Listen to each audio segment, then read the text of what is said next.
Hello friends, welcome to our channel complete study. आज इस video में हम कंपाउंड इंटरेस्ट चैप्टर स्टार्ट करने वाले हैं। तो क्वेश्चन स्टार्ट करने से पहले कुछ इंपॉर्टेंट पॉइंट देख लेते हैं, उसके बाद क्वेश्चंस को सोल्व करेंगे। सबसे पहले हम यहाँ पर देखते हैं अमाउंट का formula. Amount is equal to principal 1 plus R divide में 100 और इसकी पावर टी। ये अमाउंट हो जाएगा पी प्रिंसिपल, आर रेट और टी यहाँ पर टाइम हो जाएगा। तो ये फॉर्मूला आपको यहाँ से याद रखना है। उसके बाद यहाँ से हम कंपाउंड इंटरेस्ट निकालने के हमारे पास 3 से 4 फॉर्मूला होते हैं, वो हम देख लेंगे कौन सा फॉर्मूला हमें किस क्वेश्चन में यूज करना है। कोई एग्जांपल लेके समझते हैं। जैसे कि प्रिंसिपल हमारे पास 1000 है और रेट 10% है। टाइम हमें दे रखा है 2 साल मान लेते हैं। तो यहाँ से हमें कंपाउंड इंटरेस्ट और अमाउंट निकालना, तो कैसे निकालेंगे? देखिए, पहला फॉर्मूला हो जाएगा, जैसे कि 1000 प्रिंसिपल है। अब 10% ये होता है 1/10। तो 10 पर 1 की वर्दी यानी कि 11/10। अभी टाइम 2 साल है यहाँ पर, तो इसको 2 बार लिख लेंगे, 11/10। तो 2 जीरो से 2 जीरो कैंसिल, 11 का स्क्वायर 121 और 1 जीरो यहाँ से। अभी जो 1210 है ये हमारा अमाउंट आया है। अगर हमें यहाँ से कंपाउंड इंटरेस्ट निकालना है तो अमाउंट में से प्रिंसिपल माइनस कर देंगे, यानी कि 210 आ जाएगा। फिर दूसरा मेथड यहाँ से हो जाएगा कि रेट 10% थी, यानी कि 1/10। तो 10 से 11, फिर 10 से 11, जितना भी टाइम दे रखा हो उतनी बार इसको यहाँ पर लिखेंगे। टाइम 2 साल था तो 2 बार लिखेंगे। अब यहाँ पर इनकी मल्टीप्लाई, तो ये आ जाएगा 100 और ये आ जाएगा 121। अब ये होता है प्रिंसिपल और ये होता है अमाउंट। हमारा प्रिंसिपल 100 आया है, लेकिन क्वेश्चन में 1000 दे रखा था, यानी 100 की वैल्यू है 1000 के बराबर। अगर कंपाउंड इंटरेस्ट निकालना हो तो यहाँ से अमाउंट में से प्रिंसिपल माइनस करेंगे, तो ये 21 रेशियो आ जाएगा। तो 1 रेशियो बराबर 10 है, तो 21 रेशियो बराबर 210 और 121 निकालेंगे तो ये अमाउंट आ जाएगा। फिर तीसरा तरीका हो जाएगा यहाँ से ट्री मेथड। तीनों ही मेथड यहाँ पर इंपॉर्टेंट है। ट्री मेथड में हम क्या करते हैं, यहाँ पर प्रिंसिपल लिखते हैं। तो प्रिंसिपल 1000 दे रखा है। अब रेट थी 10%, यानी कि इसका 1/10, तो ये कितना आ जाएगा 100। ये पहले साल, फिर दूसरे साल 1/10 निकालेंगे तो 100। अब दूसरे साल क्या होगा, जो पहले साल हमें इंटरेस्ट मिला है इस पर दोबारा से इंटरेस्ट मिलेगा, यानी 100 का भी 1/10 निकालेंगे तो 10 आ जाएगा। तो ये हमारा क्या है, देखिए यहाँ पर पहले साल भी 100 है, दूसरे साल भी 100 है, तो ये तो है सिंपल इंटरेस्ट। और यहाँ पर जो वैल्यू आएगी, जो पहली लाइन को छोड़ के 2-3 लाइन बनेगी अगर टाइम ज़्यादा देगा तो यहाँ पर ये होता है कंपाउंड इंटरेस्ट और सिंपल इंटरेस्ट का डिफरेंस, और ये टोटल होता है कंपाउंड इंटरेस्ट। टोटल कितना आ जाएगा 210, और इनका डिफरेंस 10 है। सिंपल इंटरेस्ट 200 है। तो यहाँ से एक बात आपको और समझ आ जाएगी कि सिंपल इंटरेस्ट हर साल, एवरी ईयर सेम होता है। सिंपल इंटरेस्ट तो हम पढ़ चुके हैं, तो उसमें आपने देखा भी होगा कि हर साल सिंपल इंटरेस्ट बराबर होता है, लेकिन कंपाउंड इंटरेस्ट बराबर नहीं होता। बराबर क्यों नहीं होता? क्योंकि अगर एक साल के अंत में हम कंपाउंड इंटरेस्ट निकालेंगे तो वो फिर जाकर सिंपल इंटरेस्ट में ऐड हो जाएगा और फिर टोटल वो प्रिंसिपल बनेगा और नेक्स्ट ईयर उस पर इंटरेस्ट लगेगा। इसलिए कंपाउंड इंटरेस्ट हर साल बराबर नहीं होता, सिंपल इंटरेस्ट बराबर होता है। उसके बाद एक फॉर्मूला हम यहाँ पर ये पढ़ते हैं कि कोई राशि 7 साल में 2 गुनी हो जाती है तो कितने साल में वो 4 गुनी होगी, या 8 साल में कितना गुनी होगी। तो ऐसे क्वेश्चन हमने सिंपल इंटरेस्ट में किए थे, ऐसे क्वेश्चन यहाँ पर भी पूछे जाएंगे। तो उसके लिए एक फॉर्मूला होता है n1 की पावर 1/t1 बराबर n2 की पावर 1/t2। तो एक इस फॉर्मूले को याद रखना, और यहाँ पर आपको तीनों मेथड पता होना चाहिए। उसके बाद एक आता है इफेक्टिव रेट। इफेक्टिव रेट भी हमें पता होनी चाहिए।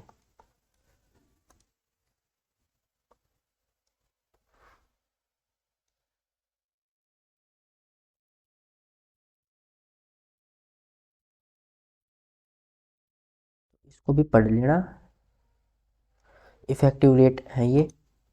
2 साल के लिए ये फॉर्मूला होता है R प्लस में R स्क्वायर डिवाइड में 100। तो ये तो आपने परसेंटेज में पढ़ा होगा।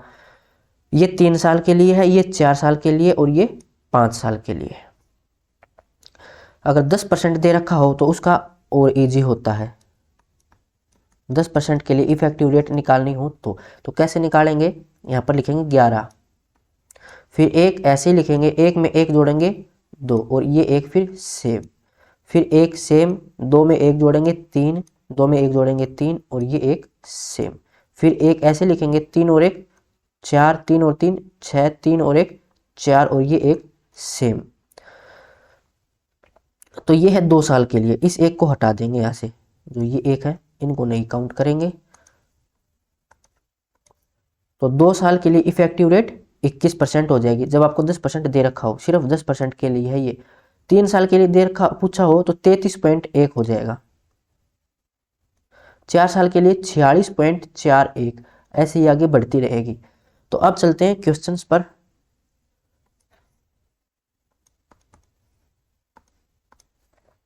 ₹10,000 पर 20% वार्षिक दर से चक्रवृद्धि ब्याज 4,641 रुपये है। यदि चक्रवृद्धि अर्धवार्षिक रूप से की गई हो तो मूलधन कितने वर्षों के लिए निवेश किया गया था? सबसे पहले क्या बोला गया है कि चक्रवृद्धि अर्धवार्षिक रूप से, यानी कि हर 6 महीने में हम ब्याज लेंगे। तो यहाँ से अगर हम फ्रैक्शन बढ़ाएं तो 6/12 यानी कि 1/2, ये हमारी फ्रैक्शन है। अब इस फ्रैक्शन का यूज हम कहाँ करेंगे? जो हमारी रेट होती है तो रेट से मल्टीप्लाई करेंगे। रेट है 20%, तो इससे मल्टीप्लाई कर देंगे 1/2 को, तो ये आ जाएगी 10%, यानी कि रेट अब कितनी है 10%। और टाइम से डिवाइड करेंगे, कितने वर्षों में? मान लेते हैं टी टाइम था हमारा, तो इससे डिवाइड करेंगे 1/2 को, तो 2 चला जाएगा ऊपर, यानी कि टाइम अब हो जाएगा 2t का। ये हमारा टाइम है। तो फॉर्मूला हमें पता ही है, amount is equal to principal 1 + R divide में 100 और इसकी पावर t। तो अमाउंट कितना है? ये तो है कंपाउंड इंटरेस्ट, तो प्रिंसिपल में जोड़ेंगे तो ये हो जाएगा अमाउंट 14,641 डिवाइड में प्रिंसिपल, इस साइड आएगा तो डिवाइड में, तो ये है 10,000 बराबर 1 प्लस रेट है 10 की, तो 10 डिवाइड में 100 और टाइम है 2t। इसको सोल्व करें तो ये आ जाएगा 14,641 डिवाइड में 10,000 बराबर 110/100 यानी कि 11/10 हो जाएगा, इसकी पावर 2t। अब ये 10 का कितनी पावर है? ये 5 है, तो ये 11 की 5 पावर मिलेगी, चेक कर लेना, वैसे आइडिया लगा सकते हैं। तो ये 11/10, इसकी पावर ये 5 है, 10, 1 मिनट भाई, 110, 110, 5 तो नहीं होनी चाहिए थी क्योंकि फिर ढाई आएगा।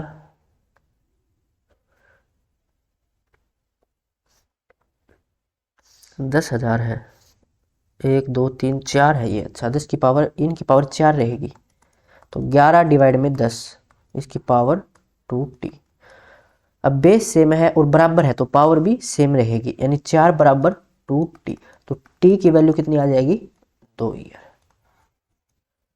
ऑप्शन डी हो जाएगा। अब चलते हैं अगले क्वेश्चन पर।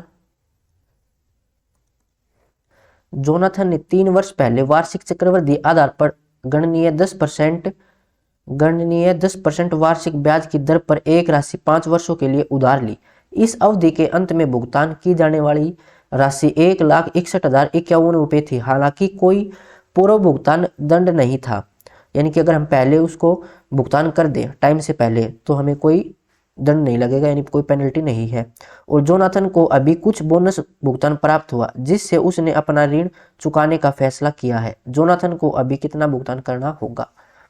देखिए समझते हैं। यहाँ पर मान लेते हैं ये प्रेजेंट टाइम है, तो आज से 3 वर्ष पहले, यानी कि यहाँ पर मान लेते हैं ये है 3 साल पहले।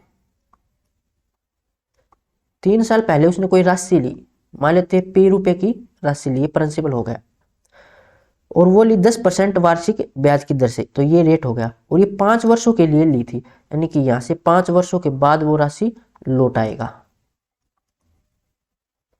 और कितनी राशि उसने चुकाई, इतनी, यानी कि अमाउंट है। तो अमाउंट दे रखा है कि 5 साल बाद उसने 1,61,051 रुपये चुकाए, तो ये अमाउंट है। फिर कह रहा है कि उसको कुछ बोनस प्राप्त हुआ, जहाँ पर वो काम करता था तो उसको कुछ बोनस मिला। फिर उसने सोचा कि 5 साल पहले नहीं, मैं तो अभी इस राशि का भुगतान कर देता हूँ, यानी कि इस टाइम पर उसने पूरी राशि का भुगतान कर दिया। तो यही कह रहा है कि जोनाथन को अभी कितना भुगतान करना होगा, यानी कि यहाँ से हमें राशि निकालनी है। तो एक काम करते हैं, इससे 2 साल पहले निकाल लेते हैं, वही तो टाइम हो जाएगा ये आज का टाइम। जो 5 साल है उससे 2 साल पहले, क्योंकि टोटल 5 साल था। तो यहाँ पर राशि हमें निकालनी है। मान लेते हैं यहाँ पर x रुपये उसने भुगतान किए थे, तो x रुपये भुगतान किए कितने साल बाद, 2 साल बाद। ये अमाउंट दे रखा है। तो रेट थी 10%, यानी कि 1/10, तो 10 से 11, तो इसका 11/10 2 साल के लिए निकालना है, तो 2 बार लिख लेंगे। ये हमारा अमाउंट हो जाएगा। और ये हमारे पास है कितना, 1,61,051। इसको सोल्व कर लेते हैं, 11 से कैंसिल, 11 एकम 11, 5, 11 चौका 44, फिर बचेगा 7, 11 छः 66, 4, 11 चौका 44, 11 एकम 11। इस 11 से 1, 3, 11 33, 3, 11 33, 11 एकम 11, फिर 2 जीरो इस साइड लग जाएंगी, तो 13, 31, 2 जीरो, ऑप्शन ए हो जाएगा। अब चलते हैं अगले क्वेश्चन पर। जब ब्याज वार्षिक रूप से संयोजित किया जाता है तो एक बैंक खाते में धनराशि 7 वर्ष में दुगनी हो जाती है। इस धनराशि को बैंक में 8 गुना करने के लिए कितने वर्ष का समय लगेगा। तो अभी मैंने फॉर्मूला बताया था क्लास स्टार्ट करने से पहले। क्या फॉर्मूला था, n1 इसकी पावर 1/t1 बराबर n2 इसकी पावर 1/t2। तो ये कह रहा कि 2 गुनी हो जाती है, यानी n1 की वैल्यू 2 है, टाइम 7 वर्ष, तो 1/7 बराबर। फिर कह रहा कि 8 गुना, यानी n2 की वैल्यू 8 और इसकी पावर 1/t2, तो t2 की वैल्यू निकालनी है। एक काम करते, बेस को बराबर करना होगा, तो 2 की पावर 1/7 बराबर 8 को मैं लिख सकता हूँ 2 की पावर 3 और इस पूरे की पावर थी 1/t2। तो ऐसे पावर की पावर हो ब्रैकेट में, तो इन दोनों की मल्टीप्लाई हम करते हैं। 2 की पावर 1/7 बराबर 2 की पावर 3/t2।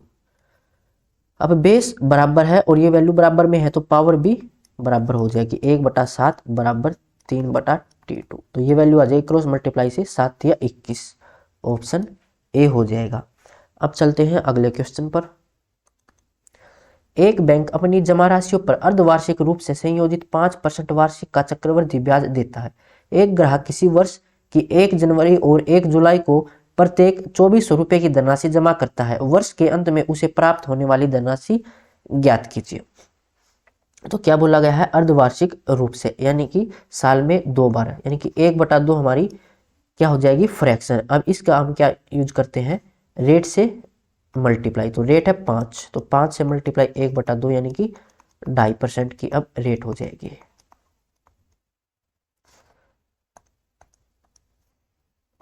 ये रेट है। और टाइम तो देखो, एक तो वो 1 जनवरी को करता है, यहां से देखें तो 1 जनवरी, और ये 30 जून हो जाएगा, फिर 1 जुलाई से, तो यहां से 2400 की राशि उसने जमा की, तो यहां से तो हो जाएंगे 2 साल।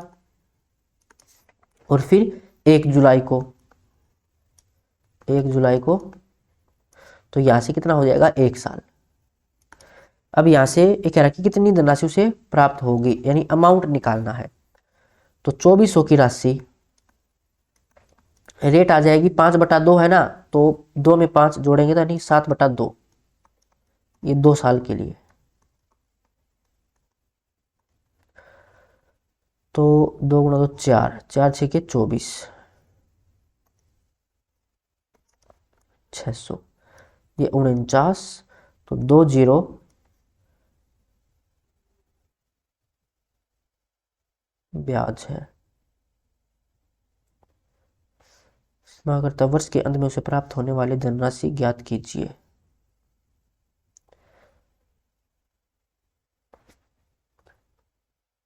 5/2, अच्छा अच्छा परसेंटेज था भाई ये। चलो इसी को कन्वर्ट कर लेते हैं ढाई, यानी कि 5/2 और एक परसेंटेज हटाएंगे तो नीचे 100 भी आएगा, तो ये हो जाएगा 1/40।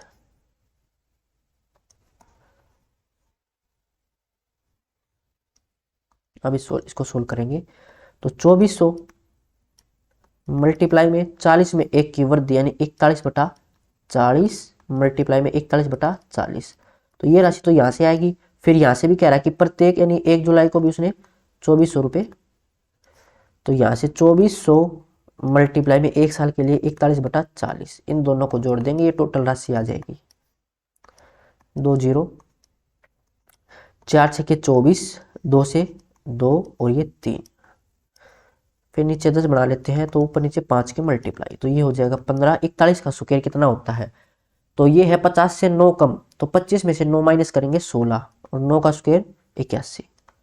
15 एकम 15 लगी 1, 15 8 120 और 1 121, 12 15 6 90 और 12 102 हसल लगी 10, 15 एकम 15 और 10 25, नीचे 10 तो यहाँ पर पॉइंट, यहाँ से सोल्व करेंगे तो 0 4 6 24 60 आएगा, तो 1 0 6 एकम 6 6 चौके 24, 1 6 2 8 9 49 81.5, ऑप्शन बी हो जाएगा। अब चलते हैं अगले क्वेश्चन पर। यदि ब्याज 5% वार्षिक दर से संयोजित किया जाता है तो 2 वर्ष बाद दे 13,230 का वर्तमान मूल्य क्या है। वर्तमान मूल्य मान लेते हैं P है, तो यहाँ से 5% यानी कि 1/20 और 2 साल के लिए यानी 21/20 मल्टीप्लाई में 21/20, ये दे रखा 13,230 के बराबर। इसको सोल्व कर लेते हैं, ds से भी सोल्व कर सकते हैं इसको, तो ये हो जाएगा 2 और 1 3, फिर मल्टीप्लाई में 9 होगा, डिवाइड में, इसको डिवाइड ही कर लेते हैं, काम करते हैं। तो 7 या 21, 7 एकम 7 बचा 6 और 7 8 56 बचा 6 7 9 63, 7 से फिर से 7 7 49, 3 3 9 9 3 27, 2 दूनी 4 4 3 12, यानी कि ऑप्शन डी हो जाएगा। अगला क्वेश्चन, यदि किसी धनराशि पर 3 वर्ष के लिए 4% वार्षिक दर से चक्रवृद्धि ब्याज और साधारण ब्याज के बीच का अंतर 76 रुपये है तो वह धनराशि क्या है। जब भी अंतर दे रखा हो तो आप ट्री मेथड से कर लेना, आसान रहेगा। अब यहाँ पर हमारे पास प्रिंसिपल नहीं है तो कैसे निकालेंगे प्रिंसिपल। 4% 1/25 होता है, टाइम 3 वर्ष का है तो 25 का क्यूब मान लेना, 25 का क्यूब होता है 15,625, ये मैंने प्रिंसिपल मान लिया, तो इसका 1/25 625 हो जाएगा। दूसरे साल 625 ब्याज, फिर तीसरे साल 625 ब्याज। अब दूसरे साल क्या होगा, जो पहले साल ब्याज मिला है इस पर भी ब्याज मिलेगा, यानी 625 का 1/25 निकालेंगे तो 25। फिर तीसरे साल पहले साल जो ब्याज था इस पर भी ब्याज 25, और दूसरे साल जो ब्याज था इस पर भी ब्याज तो 25, और दूसरे साल ब्याज पर जो ब्याज था उस पर भी ब्याज, यानी 25 का 1/25 तो 1 हो जाएगा। और जो ये होती है वैल्यू, ये मैंने बताई थी, ये कंपाउंड इंटरेस्ट और सिंपल इंटरेस्ट का डिफरेंस होता है, और ये सिंपल इंटरेस्ट होती है, और टोटल वैल्यू ये कंपाउंड इंटरेस्ट होता है। तो डिफरेंस कितना है, 25 या 75 और 76, और इसने भी 76 दे रखा था, यानी 76 की वैल्यू 76, 1:1 है। तो धनराशि पूछी यानी जो वैल्यू हमने मानी थी वही थी, तो ऑप्शन सी। अब चलते हैं अगले क्वेश्चन पर। चक्रवृद्धि ब्याज पर एक धनराशि 2 वर्ष में 6,120 और 3 वर्ष में 7,340 हो जाती है तो वह धनराशि क्या है। 2 वर्ष में इतनी और 3 वर्ष में इतनी, यानी 1 वर्ष में राशि कितनी हो गई तो वो हमारी रेट होती है। तो यहाँ से वृद्धि कितनी हुई है देखते, 40 में से 20 20, 3 में से 1 2, 7 में से 6 1, तो 1220 की वृद्धि किसके ऊपर, 6120 के, और मल्टीप्लाई में 100, तो ये हमारी रेट आ जाएगी।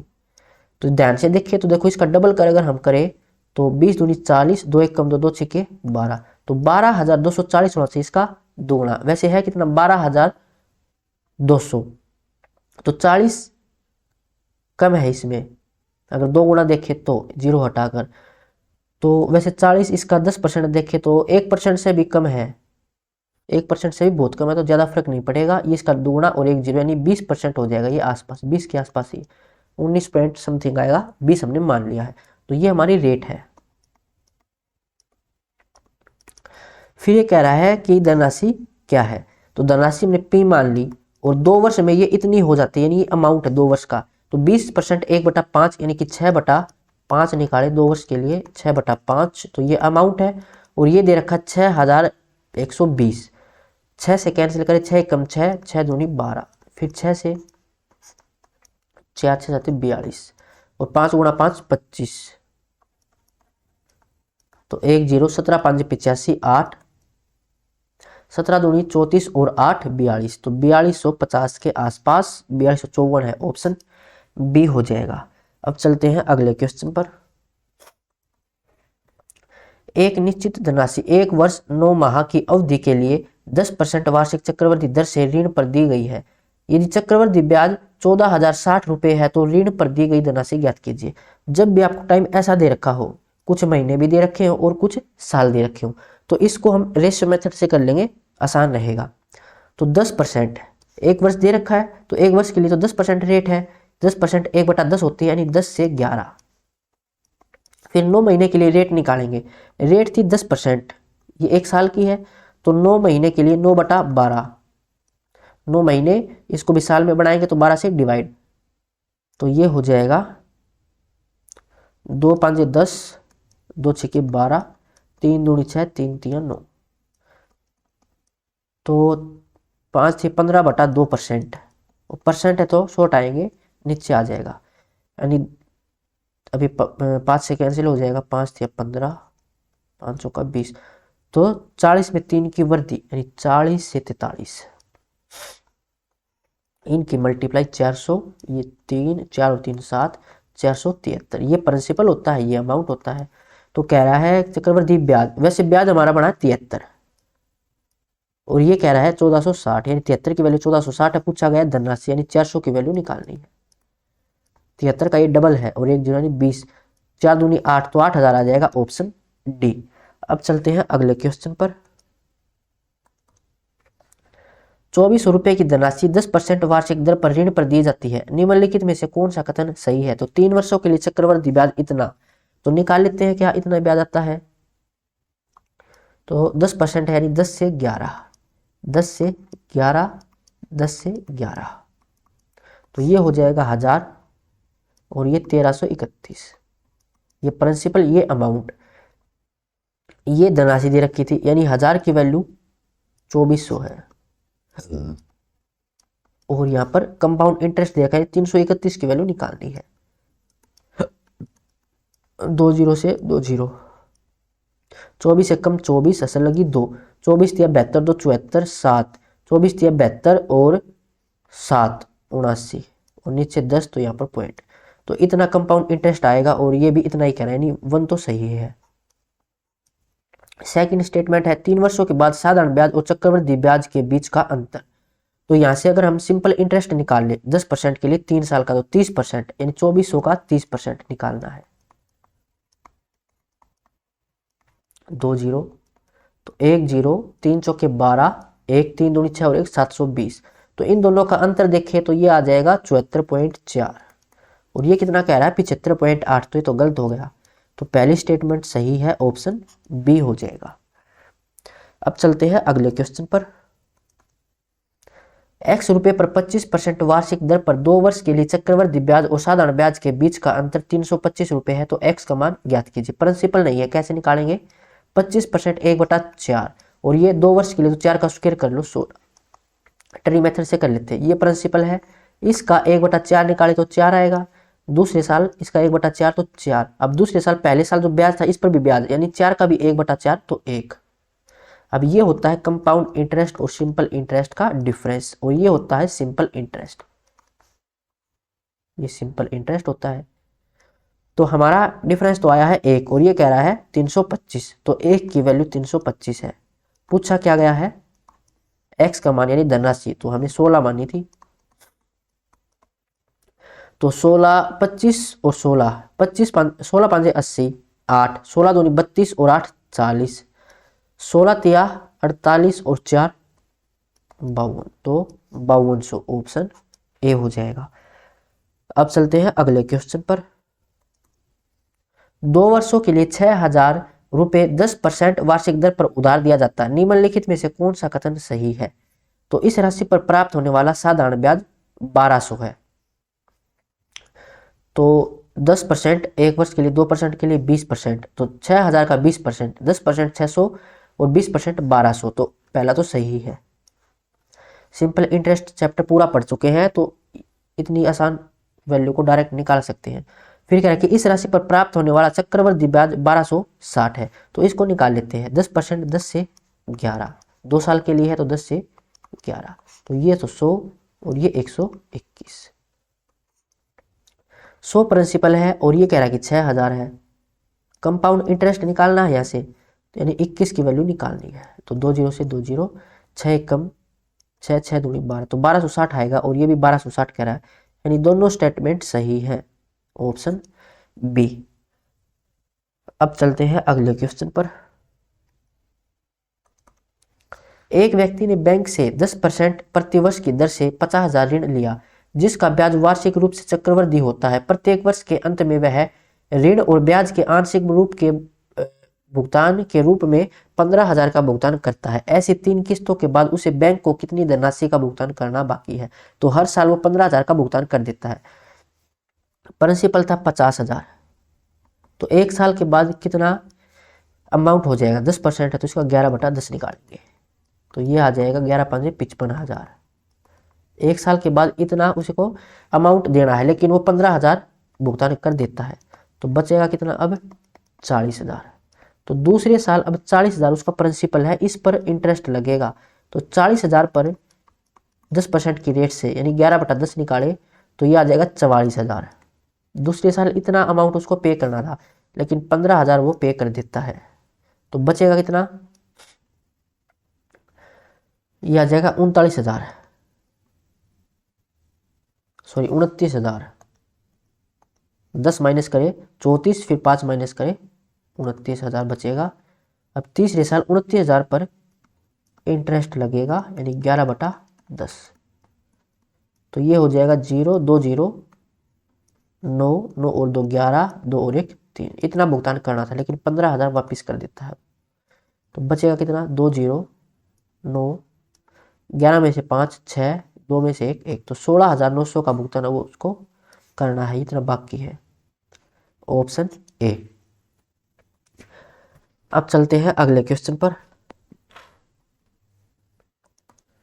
विपुल और मनीष ने 15,000 और 20,000 की राशियों को क्रम से 20% और 30% की दर से चक्रवृद्धि ब्याज पर निवेश किया। यदि दोनों के लिए समय अवधि 3 वर्ष है तो विपुल और मनीष द्वारा अर्जित कुल चक्रवृद्धि ब्याज कितना होगा? चक्रवृद्धि ब्याज पूछा गया है, तो पहले तो निकाल लेते हैं विपुल के लिए।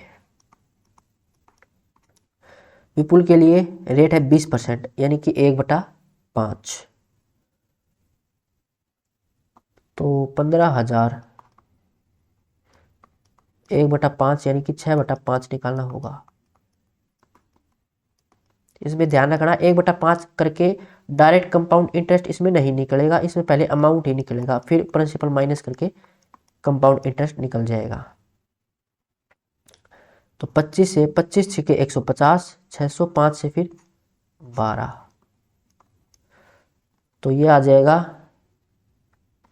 1 0 और ये 216 होता है क्यूब, तो 12 छिके 72, 7 12 एकम 12 और 7 19, 1 12 दूनी 24 और 1 25, तो 25,920। इसमें से 15,000 माइनस कर दे, या रेशियो से निकाल लेते तो आसानी रहती वैसे, तो 920 और ये 10,920 कंपाउंड इंटरेस्ट है। फिर यहाँ से देखें हम मनीष के लिए 20,000 की राशि थी और 30% यानी कि 3/10, तो 13/10 निकालना होगा।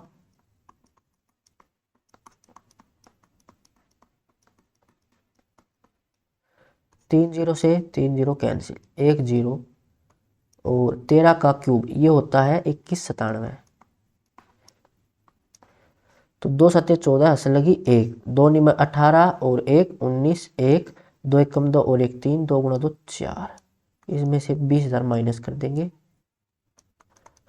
तो ये आ जाएगा 23,940। टोटल 34,860, ऑप्शन डी हो जाएगा। अब चलते हैं अगले क्वेश्चन पर। एक व्यक्ति 2 साल के लिए 55,000 रुपये चक्रवृद्धि ब्याज पर इस तरह निवेश करता है कि पहले वर्ष के लिए ब्याज 8% प्रतिवर्ष और दूसरे वर्ष के लिए 12% प्रतिवर्ष है और ब्याज वार्षिक रूप से चक्रवृद्धि होता है, तो व्यक्ति द्वारा अर्जित कुल ब्याज कितना है? तो रेशियो से कर लेते हैं, आसानी रहेगी। 8%, 8/100, 4 से कैंसिल, 2/25, तो 25 से 27 हो जाएगा। फिर रेट है 12% यानी 12/100, तो ये आ जाएगा 3/25, तो 25 से 28, तो 25 गुणा 25 625 और ये आ जाएगा 27 का स्क्वायर, तो 27 का स्क्वायर कितना हो जाएगा? 729, उसमें फिर 27 ऐड कर देंगे तो 9 और 7 16 और 2 2 4 और 1 5 और ये 7, तो 756, तो 625 प्रिंसिपल है और हमारा प्रिंसिपल इसने दे रखा था 55,000। 625 की वैल्यू 55,000 पूछा है। कुल ब्याज, तो ब्याज कितना आ जाएगा? 6 में से 5 1, 5 में से 2 3, तो 131 की वैल्यू निकालनी है। 25 और ये 25 दूनी 50, 25 दूनी 50, 2 0, फिर 25 से 25 8 200, 25 8 200, इसको लिख लेते हैं 11 गुणा 8। ये इकाई का अंक देखें तो 8 एकम 8 आना चाहिए, एक ही ऑप्शन में 8 है, तो ऑप्शन बी हमारा राइट आंसर होगा। अब चलते हैं अगले क्वेश्चन पर। 3,90,625 रुपए की राशि 8% प्रतिवर्ष की दर से कितने समय में 4,56,976 हो जाएगी यदि ब्याज अर्धवार्षिक रूप से संयोजित किया जाता है? तो अर्धवार्षिक दे रखा है यानी कि 1/2 आएगा हमारा फ्रैक्शन, तो रेट से इसको मल्टीप्लाई यानी 8 से मल्टीप्लाई करेंगे तो 1/2 से, तो यह आ जाएगा 4% की रेट और टाइम टी मान लेते हैं तो इससे डिवाइड, तो 1/2 2 चला जाएगा ऊपर, तो अब टाइम हो जाएगा 2t। अमाउंट है 4,56,976 डिवाइड में प्रिंसिपल है 3,90,625, वही फॉर्मूला लगेगा अमाउंट वाला, तो बचेगा 1 प्लस में आर, रेट कितनी है 8 डिवाइड में 100, इसकी पावर टी, टाइम है यहाँ से 2t का, तो ये हो जाएगा 3,90,625 100 और 108/100, तो 4 से कैंसिल, 4 दूनी 8, 2 4 7 28 और नीचे 25, तो 27/25 होगा, उसकी पावर 2t। तो ये भी 25 की कोई पावर है और ये 27 की कोई पावर है। अब ये हमें निकालनी होगी। हमें पता है कि 25 का जो क्यूब होता है वो 15,625 होता है, ये क्यूब है, तो एक बार 25 की मल्टीप्लाई और करूं मैं तो 25 एकम 25 यानी कि इसकी पावर 4 है ये, तो जो ये वैल्यू है ये क्या है 27/25 की पावर 4। इतना आइडिया हमें लग जाएगा देखते ही। तो 2t बराबर है 4 के, तो t बराबर 2 के, तो ऑप्शन ए हो जाएगा। अब चलते हैं अगले क्वेश्चन पर। एक निश्चित राशि को 26% की वार्षिक ब्याज दर पर निवेश किया जाता है जिस पर ब्याज वार्षिक रूप से चक्रवृद्धि होता है, यह राशि कितने वर्षों में दुगनी हो जाएगी? तो कितने वर्षों में दुगनी हो जाएगी?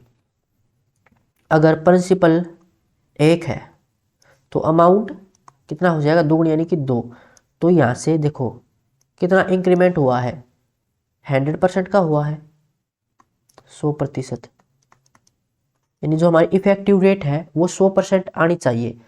26% की इफेक्टिव रेट 100% कितने साल में होगी वो देख लेते हैं। तो सबसे पहले देखो आपको ये पता होना चाहिए जो कंपाउंड इंटरेस्ट की जो रेट होगी इफेक्टिव रेट वो सिंपल इंटरेस्ट की से हमेशा ज़्यादा होगी। जैसे एग्जांपल देके बताऊं मैं आपको कि 10% हमारी रेट है।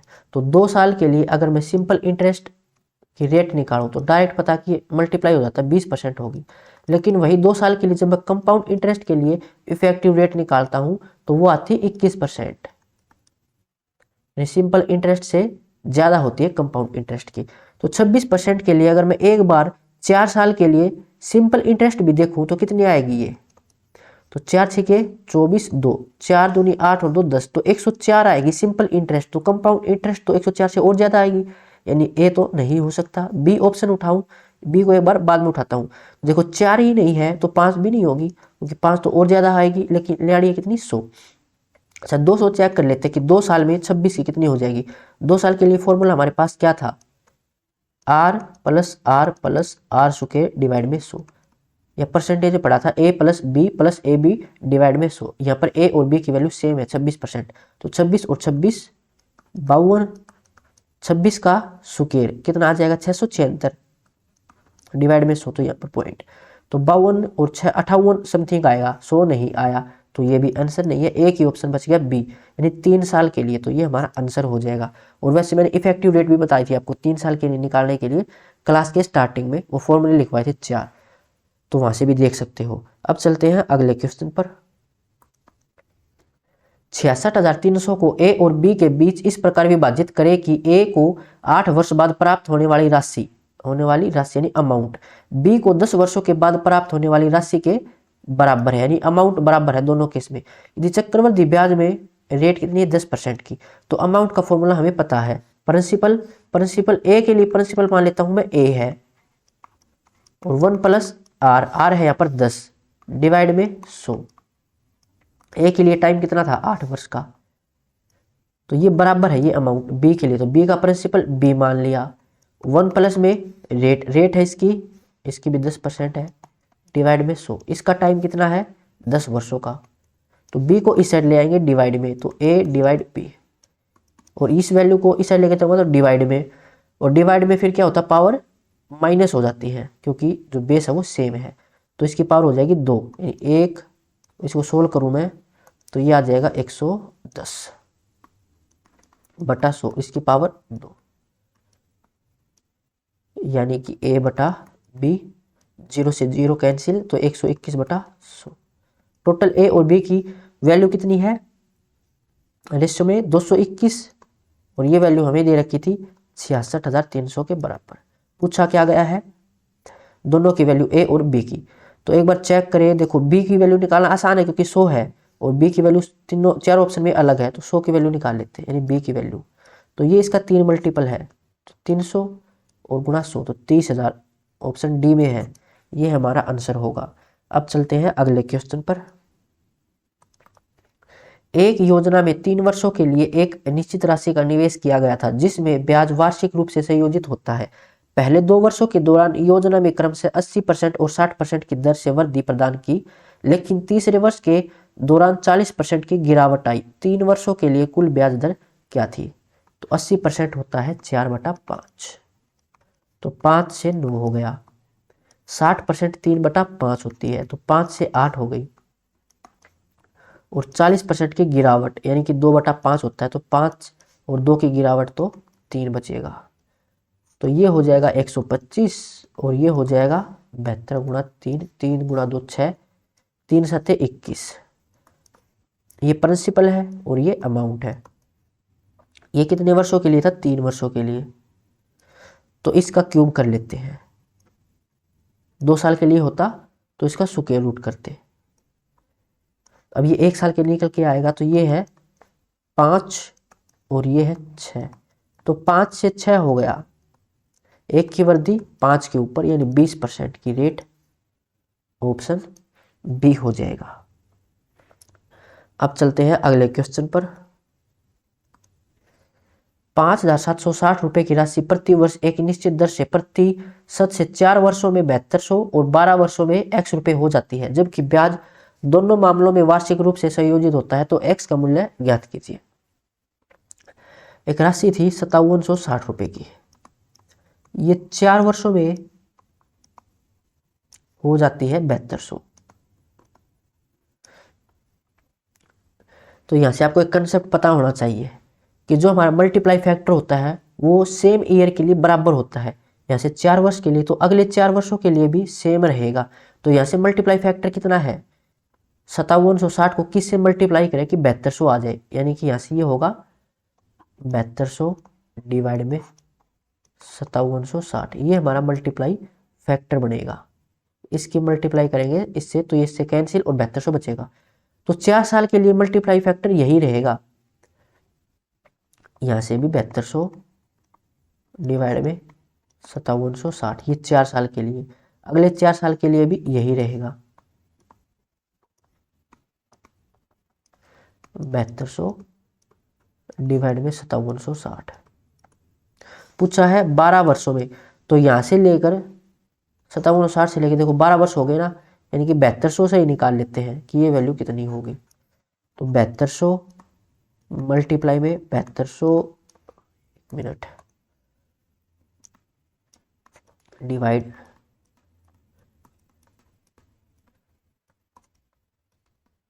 इसको सोल्व करना है। समझा दिया, क्योंकि हर साल के लिए हर साल के लिए नहीं, सेम ईयर के लिए 4 वर्ष है तो अगले 4 वर्ष के लिए भी जो मल्टीप्लाइंग फैक्टर वो सेम रहता है। तो इसको सोल्व कर लेते हैं। अगर डीएस से देखना चाहे तो उससे भी देख सकते हैं, 2 0 से 2 0, ये हो जाएगा 12 6 18 9, नहीं डीएस से नहीं होगा भाई क्योंकि नीचे 9 बन गया। तो इसको सोल्व करें तो 18 चौका 72, 18 तिया 54, 3 18 दूनी 36, 4 से 8, 8 से 9, 9 से 6 के 54, 3 और चौका 36, 8 8 64, 8 में 72। तो ये आ जाएगा 4 से 25, 2 से 450, तो 0 फिर 5 आएगा, सभी ऑप्शन में है, 2 में है। मल्टीप्लाई कर लेते हैं, 25 5 125, 12 25 चौका 100 और 12 112, तो 11 250 ऑप्शन बी हो जाएगा। अब चलते हैं अगले क्वेश्चन पर। अतुल ने 12,000 रुपए की राशि उधार ली और प्रथम वर्ष के अंत में 4800 रुपए और दूसरे वर्ष के अंत में 9240 रुपए का भुगतान करके इसे चुकाने के लिए सहमत हुए। वार्षिक चक्रवृद्धि ब्याज की दर क्या है? तो इसका सबसे अच्छा तरीका तो है बाई ऑप्शन कर ली, इसको वो सही रहेगा। और इसका बेसिक है वो भी बता देता हूं मैं। 92,000 की राशि हमने उधार ली, यानी हमारा प्रिंसिपल है। तो एक वर्ष के अंत में कितनी राशि हमें देनी होगी वो निकाल लेते हैं, यानी अमाउंट।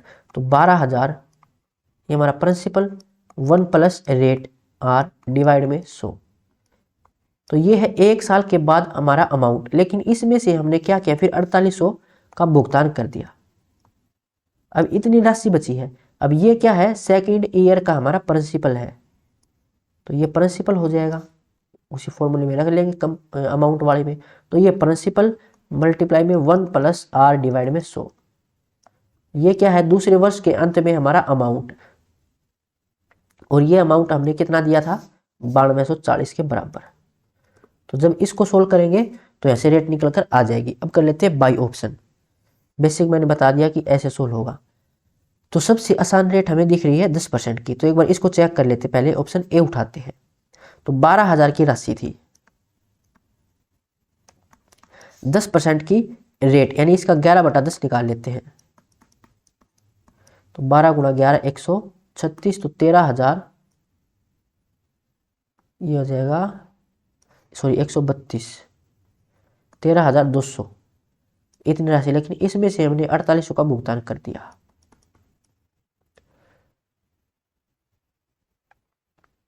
तो ये कितना बचा, 12 में से 8 4, तो 8400 रुपये बचे। अब 8400 रुपये पर 11/10 की रेट से, तो 4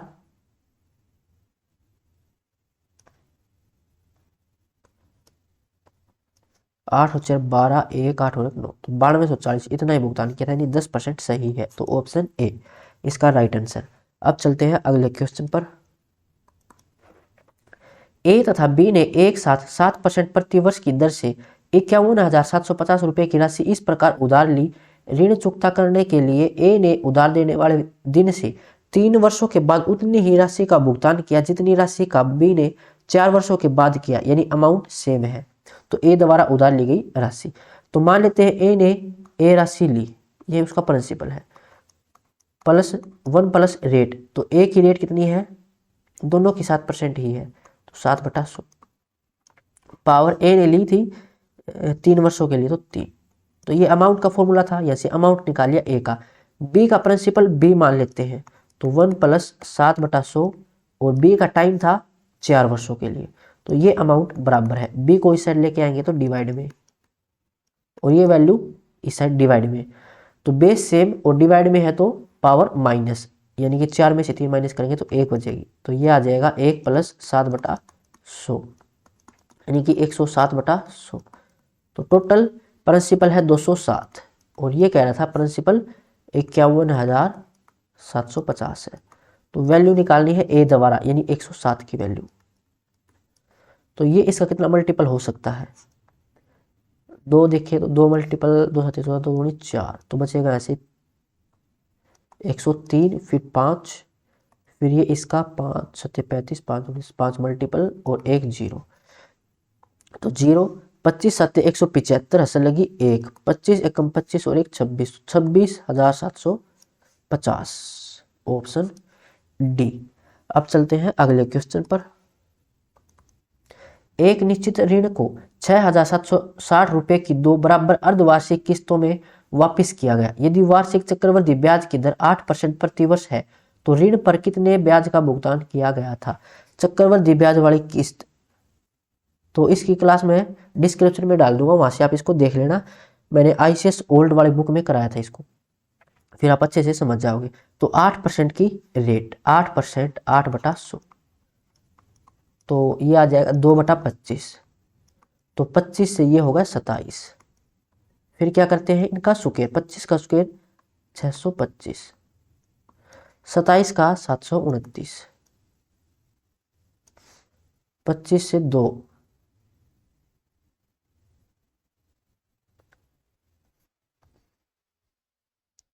अच्छा अर्धवार्षिक बोला गया है भाई, 1 मिनट।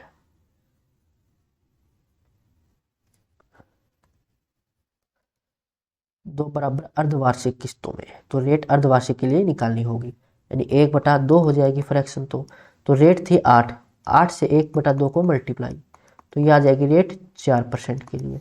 और 1 वर्ष के लिए पूछा गया है, तो टाइम 1 वर्ष का फ्रैक्शन को टाइम से डिवाइड करते, तो 1/2 2 चला जाएगा ऊपर, तो टाइम हो जाएगा 2 साल का। अब 4% होता है 1/25, तो 25 से 26। अब इसका स्क्वायर करते हैं, तो 625, 26 का स्क्वायर 676, 676 है। यहाँ पर भी 676 बढ़ाएंगे, क्योंकि ये किस्त है तो किस्त तो बराबर होनी चाहिए। तो यहाँ पर भी 26 की मल्टीप्लाई, यहाँ पर 26 की मल्टीप्लाई की है तो यहाँ पर भी करनी होगी, क्योंकि मैथ में अपनी मर्जी से कुछ नहीं कर सकते, बैलेंस करना पड़ेगा। तो 26 गुणा 25, तो ये हो जाएगा 650। तो टोटल 625 और 650, तो 6 और 6 12, 1275। ये हमारा प्रिंसिपल होता है, जितने हम उधार लेते हैं वो। और ये एक किस्त है 676 की, ये भी 676 की किस्त है। और ये कह रहा है कि किस्त थी 6760, यानी 676 की वैल्यू 6760 दे रखी है, तो एक की वैल्यू 10 दे रखी है। पूछा गया है तो ऋण पर कितने ब्याज का भुगतान किया गया, तो ब्याज का कितना भुगतान किया गया वो देख लेते हैं। 676 और 676, 2 6 12, 2 7 14 और 1 15, 2 6 12 और 1 13। तो कितना ब्याज दिया हमने, 12 में से 5 गए तो 7, 4 में से 7, तो 14 में से 7 गए तो 7, 12 में से 12 गए तो 77 की वैल्यू, तो 770, ऑप्शन डी हो जाएगा। अब चलते हैं अगले क्वेश्चन पर। एक निश्चित राशि 15% की वार्षिक ब्याज दर पर, जिस पर ब्याज वार्षिक रूप से चक्रवृद्धि होता है, 2/5 वर्षों में 4205.55 रुपये हो जाते हैं, तो राशि ज्ञात कीजिए। तो देखो टाइम अलग अलग है तो रेशियो से कर लेंगे, मैंने बताया था आपको। 15% होता है 3/20, तो 2 वर्ष तो पूरे हैं, यानी 20 से 23, 20 से 23। अब 2/5 वर्ष के लिए और निकाल लेंगे, तो 3/20 की मल्टीप्लाई 2/5 से, तो ये आ जाएगा 10, यानी 50 से 3 की वर्दी, तो 50 से 53,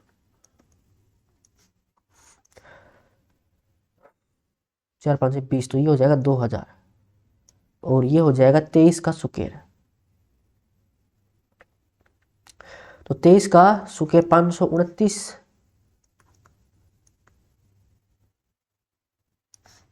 53 की मल्टीप्लाई, 3 में 27, 2 3 दूनी 6 और 2 8, 3 5 15, 5 में 45, 4 5 दूनी 10 और 4 14, 1 5 1 5 और 1 25 और 1 26, 7 8 और 5 13, 5 और 4 9 और 1 10, 6 7 1 8, तो ये इतनी पे हो जाती है, यानी 28,037। इसकी वैल्यू दे रखी है 42,555, पॉइंट हटाओ तो नीचे 100 आ गया। वैल्यू किसकी पूछी है? राशि, यानी कि 2000 की वैल्यू हमें निकालनी है। तो डीए से देखना चाहे तो ये है 8 और 2 10 और 3 13 और 7 20, तो नीचे 2 आएगा। तो जब नीचे 2 आता है तो हम मल्टीप्लाई करते हैं 5 की, तो ऊपर नीचे 5 की मल्टीप्लाई, तो 5 गुणा 2 ये तो 10, यहाँ से तो 1 हो जाएगा, और यहाँ से 5 और 4 9, 5 5 10 और 2 12, 2 और 1 3, तो डीएस 3 आना चाहिए। चेक करो, यहाँ से 3 नहीं आएगा, 5 3 8 9 3, एक ही ऑप्शन में था, तो ऑप्शन डी हमारा राइट आंसर होगा। अब चलते हैं अगले क्वेश्चन पर। किसी ऋण को 44,100 रुपए की 2 बराबर वार्षिक किस्तों में चुकता करना है। यदि वार्षिक चक्रवृद्धि ब्याज की दर 5% प्रति वर्ष है तो कुल कितने ब्याज का भुगतान किया गया? 5% होता है 1/20, तो 20 से 21, कितने वर्षों के लिए? 2 बराबर किस्त, तो 20 का स्क्वायर 421 का 441। अब इसको भी 441 बनाना है, तो 21 से मल्टीप्लाई, इस साइड मल्टीप्लाई तो इस साइड भी मल्टीप्लाई, तो ये हो जाएगा 420, तो ये 820 टोटल, और यहाँ से 441 जमा 441, तो 2 चौके 8 2 चौके 8, 882। वैसे राशि हमने ली थी 820, लेकिन ये कह रहा है 44,100 रुपये की, सॉरी ये राशि नहीं है भाई, ये है इतने रुपए की किस्त। हमारी किस्त थी 441 की, तो 441 की वैल्यू दे रखी है 441,100, वैल्यू पूछी है ब्याज, ब्याज पूछा हमसे, तो ब्याज कितने का है? 62 रेशियो, तो 62 रेशियो निकालनी है, इसका 100 मल्टीपल, तो 6200 का ब्याज, ऑप्शन सी।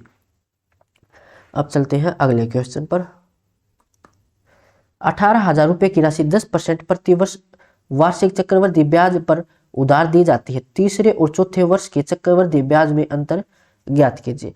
अब यहाँ पर लाइन समझने की है, बोला गया है तीसरे और चौथे वर्ष के अंत में, चौथे वर्ष के अंत में, ये नहीं कि 4 वर्षों के अंत में नहीं, सिर्फ चौथा जो साल था उसका ब्याज, और यहाँ पर जो सिर्फ तीसरा साल था उसका ब्याज हमसे पूछा गया। तो कैसे सोल्व करेंगे?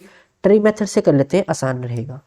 यहाँ पर 18,000 दे रखा है, तो देखो 10% होता है 1/10, तो नीचे 10 है, और ये दे रखा था हमें 4 वर्षों तक है, तो इसकी पावर 4 मान लेते हैं, यानी 10,000 मैंने प्रिंसिपल मान लिया। चक्रवृद्धि ब्याज निकालेंगे, तो इसका 1/10 निकालूं तो ये आ जाएगा 1000 पहले साल, ये दूसरे साल, ये तीसरे साल, ये चौथे साल। और हमें पता है कि चक्रवृद्धि ब्याज में ब्याज पर ब्याज लगता है। अब दूसरे वर्ष में 1000 ब्याज है, और दूसरे वर्ष में इस 1000 पर भी ब्याज मिलेगा, यानी 1000 का 1/10 तो 100।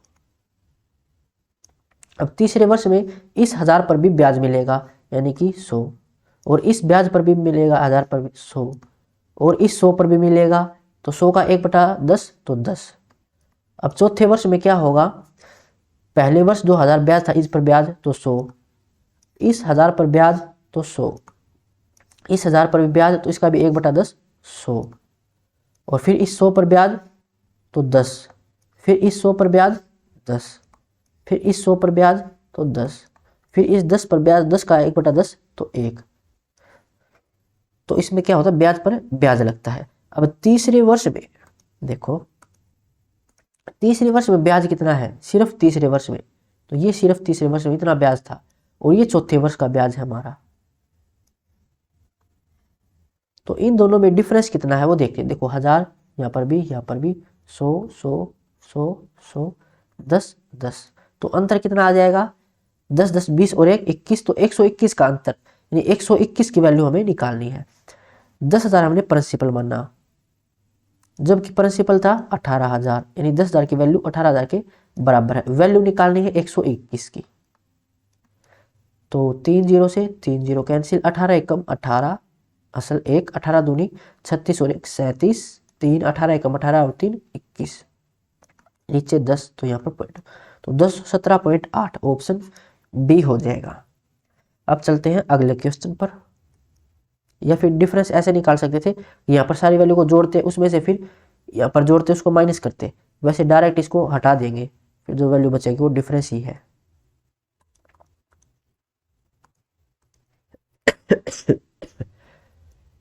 ₹31,250 की एक राशि पर 12% प्रतिवर्ष की दर से 2 वर्षों का चक्रवृद्धि ब्याज ज्ञात कीजिए। यदि ब्याज की चक्रवृद्धि 8 माह की है, यानी 8 महीने में ब्याज लेते हैं, तो 8 महीने हैं, इसको डिवाइड करेंगे 12 से, ये हमारी फ्रैक्शन होगी। फ्रैक्शन है 2/3। इस फ्रैक्शन का हम क्या करते हैं, रेट से मल्टीप्लाई, रेट 12% थी तो इससे मल्टीप्लाई करेंगे, तो 2/3, तो ये आ जाएगा 3 चौके 12, 4 दूनी 8, तो रेट आ जाएगी 8% की। और टाइम से डिवाइड करेंगे, टाइम कितना है 2 वर्षों का, 2 से फ्रैक्शन को डिवाइड, यानी कि 2/3, 3 ऊपर चला जाएगा, 2 से 2 कैंसिल, तो टाइम आ जाएगा अब 3 वर्ष का। पूछा गया है चक्रवृद्धि ब्याज ज्ञात कीजिए, तो 8%, 8/100 अगर मैं करूं तो ये आ जाएगा 2/25, तो 25 से 27 और 8 चक्रवृद्धि ब्याज हमसे पूछा गया है। 25 से 27, 27 का हमें क्यूब चाहिएगा, तो ऐसा कोई तरीका जहाँ पर 27 का क्यूब ना करना पड़े।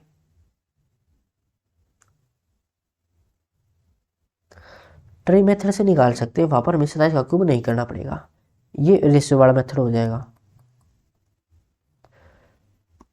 तो 31,250, इसका 2/25, तो 25 एकम 25, बचेगा कितना 6, 25 दूनी 50, बचा कितना 12, 25 पंजे 125, तो 1250 आएगा। 1250, अगले साल 1250, फिर तीसरे साल 1250, अब दूसरे साल 1250 का भी 2/25, तो 25 पंजे 125, 50 गुना 2 100 आ जाएगा।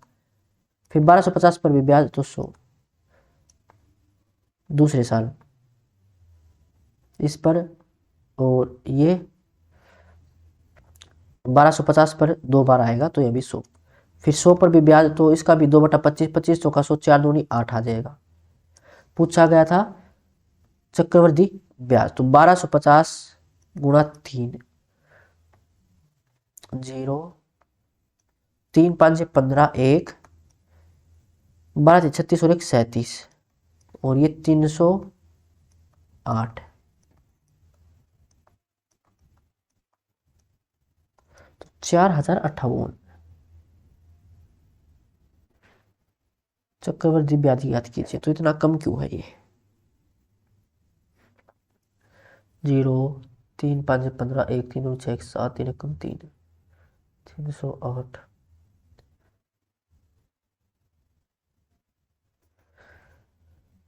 कहाँ गलती हुई है भाई।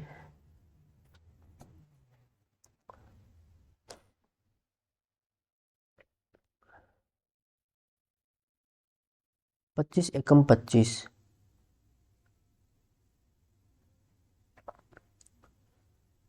6, 25 गुना 2 50, 12, 25 5 125, 0,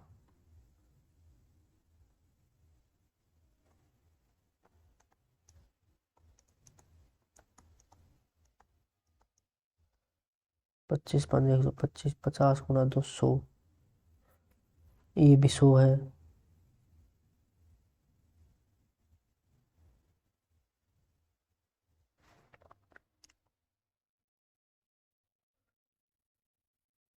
एक मिनट,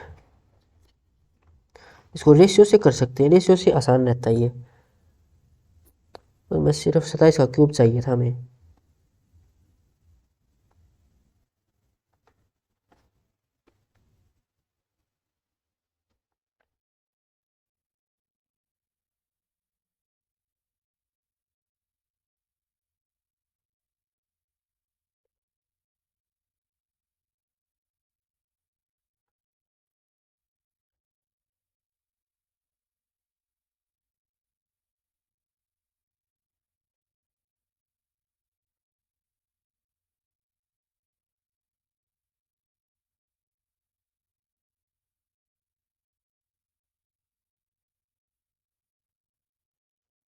अच्छा अच्छा, यहाँ पर गलती होगी भाई।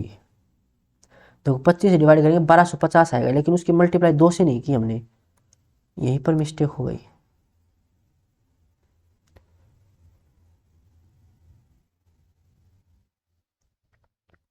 इसकी मल्टीप्लाई 2 से भी तो करनी होगी, तो ये आ जाएगा 100 और 12 दूनी 24 और 1 25, तो 2500 आएगा यहाँ से।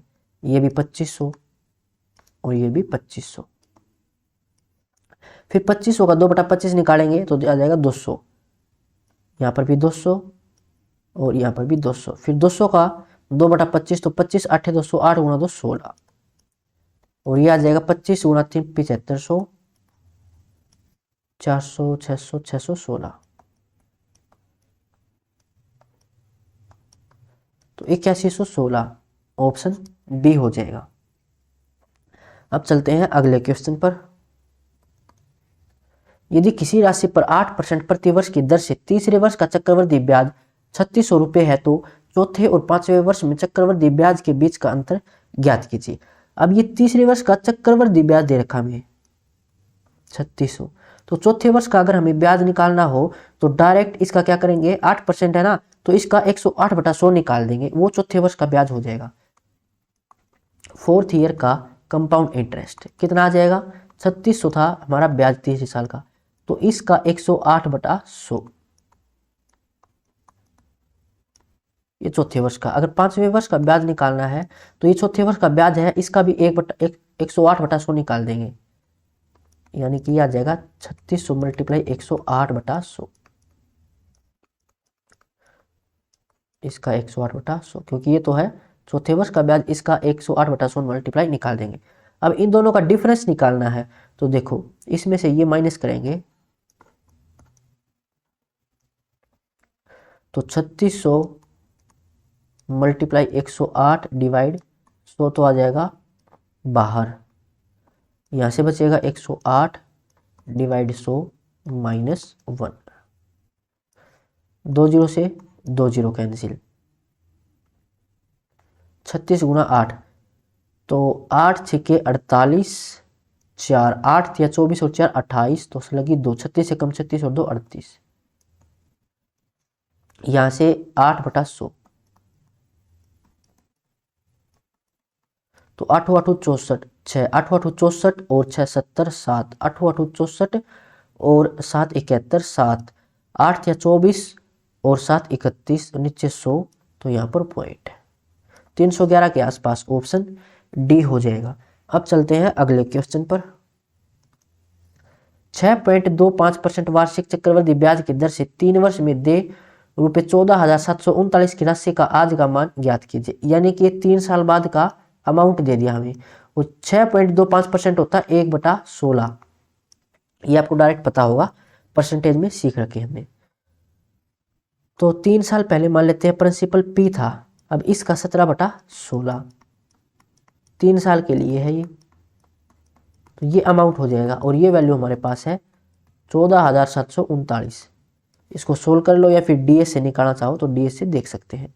तो ये आ जाएगा 14,739, और यहाँ से 7 और 1 8, 8 का क्यूब है ये, मैं डीएस से निकाल रहा हूँ इसको, तो 8 का क्यूब 512, 512 डिवाइड में मल्टीप्लाई में यहाँ से 6 और 1 7, तो 7 का क्यूब 343, डीएस से देख रहे हैं तो 5 2 7 और 1 नीचे 8 है, तो जब नीचे 8 आता है तो हम 8 की मल्टीप्लाई करते हैं ऊपर नीचे, तो 9 हट जाएगा, 7 3 10, 4 14 और 1 15, 5 और 1 6 आएगा यहाँ से, 4 3 7 3 10 1 यहाँ से, और 8 ये, तो 6 8 48 और 8 और 4 12, 2 और 1 3, तो DS 3 आना चाहिए। चेक करते हैं।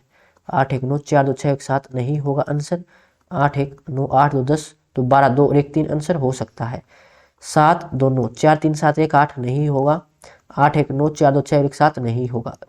एक ही ऑप्शन में 3 आया था, तो ऑप्शन बी ये हमारा आंसर होगा। अब चलते हैं अगले क्वेश्चन पर।